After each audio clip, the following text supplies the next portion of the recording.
Yesterday, we explored the importance of facing reality. Today, let's look at this in relation to goal setting and goal achievement.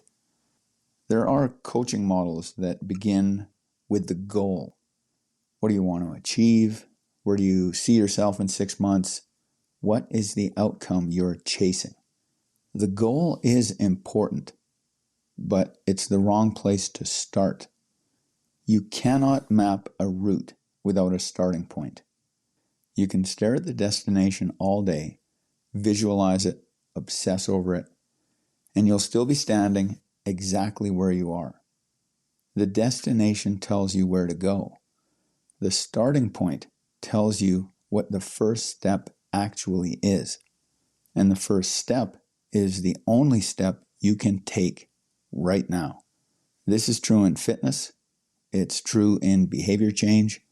It's true in any domain where the gap between intention and execution matters.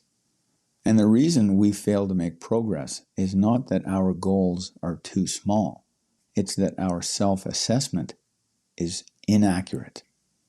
Hey there, it's me, Core, and you're listening to Exercising Consistency, from fitness to flourishing. The map requires 2 points. Imagine someone hands you a map with a destination circled and says, "Get here." You ask, "Where am I right now?" They shrug and say, "Somewhere. Does it matter?" It matters completely.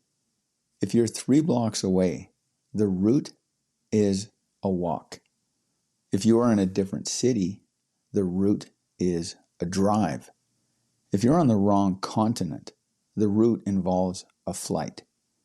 The same destination, radically different plans. And if you refuse to locate yourself honestly, you'll pick the wrong plan and wonder why you never arrive. Fitness works the same way. A training program designed for someone who has not exercised in 2 years looks nothing like a program designed for someone who's been training 4 times a week for the past 3 years. The goal might be identical. The protocol can't be. The starting point determines the load, the frequency, the progression, and the recovery demands. Skip the honest baseline, and you're programming for a version of yourself that does not exist. The body does not embellish. The body is the cleanest teacher of this principle because the body never rationalizes. It doesn't care what you intended to do. It responds to what you actually did. The stimulus received produces an adaptation. This is why I put objective self-observation at the top of the self-coaching skills. You cannot improve what you cannot see clearly, and you cannot see clearly what you are too busy judging or defending to observe.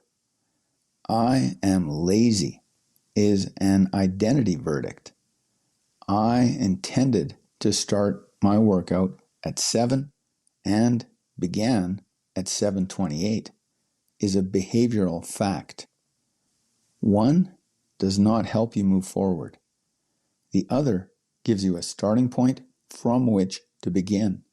It orients you so you know what needs doing, what an honest baseline gives you. Starting with current reality changes everything downstream. It prevents burnout. The gap between where you are and where you want to be is what it is. Pretending it's smaller does not shrink it. It just means the plan you build will demand more than you can sustain. When the gap between expectation and capacity is too wide, people don't rise to the occasion, they quit. Starting with current reality clarifies the first step. A distant goal is intimidating. A small, concrete action you can take right now is not. 2 minutes of movement. 1 apple a day to improve your eating. The crawl standard works because it's calibrated to reality, not aspiration. Starting with current reality makes progress visible. When you know where you started, every increment is measurable.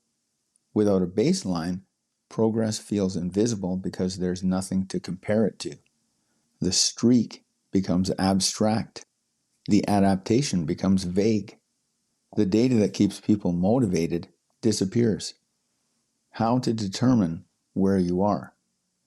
The process is simple. It's likely not comfortable. Honest self-assessment rarely is. Pick the domain: fitness, work, writing, relationships, whatever is relevant and matters to you. Record what you actually did over the past week. Not what you intended to do, not what you normally do, what the body or the calendar or the output confirms happened. If you exercised once for 15 minutes, write that down. If you didn't exercise at all, write 0. The number is the number. It does not need a story. Then ask, given this actual starting point, what is the smallest version of the behavior that still counts? That is your crawl, the non-negotiable, the standard you can meet on your worst day. Build the system around that, not around the person you hope to become. The destination still matters, but it matters in the right sequence.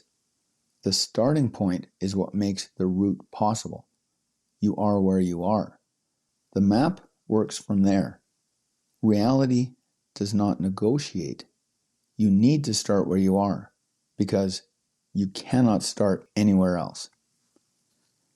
To put this practice in place and turn it from an idea into a lived experience, start your day one inside the ACT Score Challenge. That's it for today. Catch you next time.